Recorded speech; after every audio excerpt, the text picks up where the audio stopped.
COVID-19 closures have changed our community, shaking up normal life, and now, as things are starting to reopen, new procedures and rules have been put in place to keep you and your loved ones safe.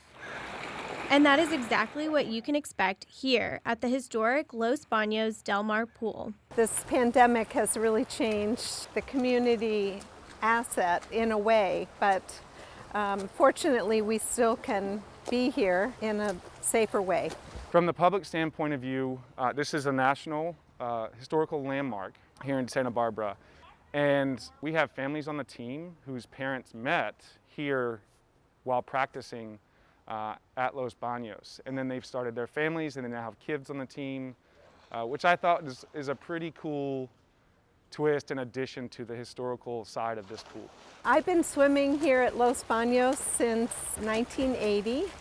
And I joined the master's swim program in about '82, and I have just today realized that 33 years ago I was pregnant with my son, who was born tomorrow, the 17th of July. So I've been swimming in this pool for a long time. Now, Susan isn't giving her story justice here. What she hasn't mentioned is that not only was she at the pool the day before her son was born, but she was actually swimming in a competition. She joked about what her doctor would think. But that's not all.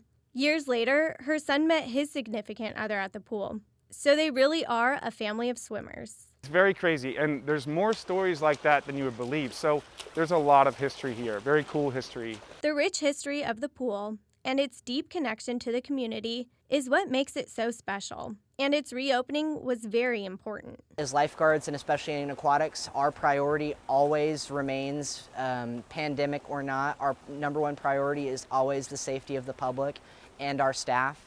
And we've put a lot of work in behind the scenes, not just here in aquatics, but the Parks and Recreation Department as a whole. This has been a total team effort to roll this program out and make sure that it's done in a very safe way. Swimming pools are one of the safest places to be during the pandemic for a number of reasons. First and foremost is the chlorine. So chlorine kills all germs. The CDC has issued studies that shown that a chemically regulated pool does kill the coronavirus, so there's no risk of being in the water with other people as long as you're keeping that 6 feet of distance. And in order to keep all swimmers 6 to 8 feet apart, new procedures have been put in place. We have everybody lined up distance by markers outside of the pool. They're required to wear masks upon entry, and then we have them spread out 6 to 8 feet apart behind each lane for that side, and then the other group will walk around this side of the pool and we'll have the same structure over here. Now, we've eliminated this central piece of the pool for use, so everybody comes in a circular motion, right? So we're not overlapping kids at all. In addition to the regulated flow of pool traffic, most indoor amenities have been eliminated. Instead of using the front desk, swimmers now check in at the outdoor table and are not allowed to use the locker rooms.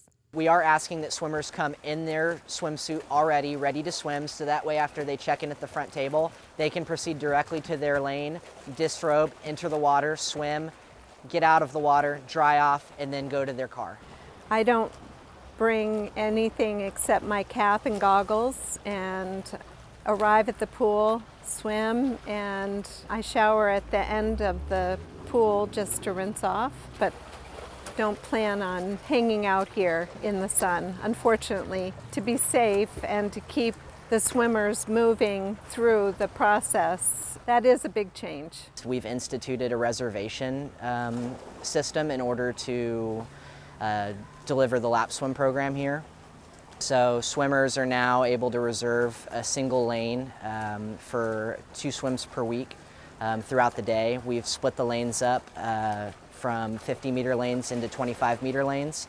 So we have 2 50-meter lanes, 10 25-meter lanes, and 2 15-meter lanes that are available throughout the day. Swimmers are able to go online and reserve those a week in advance. So that keeps the social distancing that's required under the current health order. Instead of sharing lanes with other swimmers, swimmers now have a private lane to reserve and swim in for 50 minutes. Fortunately, I got a reservation online, and it was so wonderful to be back in the water, and I think they did a wonderful job of getting it back up and running safely? So the only way to reserve a swim spot is online through the website that we're using is signupgenius.com. You can find the link for that at the aquatics page on santabarbaraca.gov. Once you're at the sign up page, you'll have all the information there in terms of sign up times, the lap swim schedule, pricing, and all of our guidelines that we ask that you follow here on the pool deck once you arrive. With safety as the main priority, anyone is welcome to make a reservation to come and use the pool. They have definitely made lots of changes that have made us feel very safe. COVID, not COVID, anytime I would recommend swimming. It's just a fantastic activity, and there's room in swimming for everybody. Whether you're looking to get in shape and have an intense high activity workout, or you're just looking to kind of escape the stresses of the world and meditate for a little bit while you are active and move your body. Swimming is an activity that is open to all ages, genders. It's inclusive as it can be, and that's something we pride ourselves on here, is providing equity of access to anyone that would like to enjoy the activity. We would like to have them.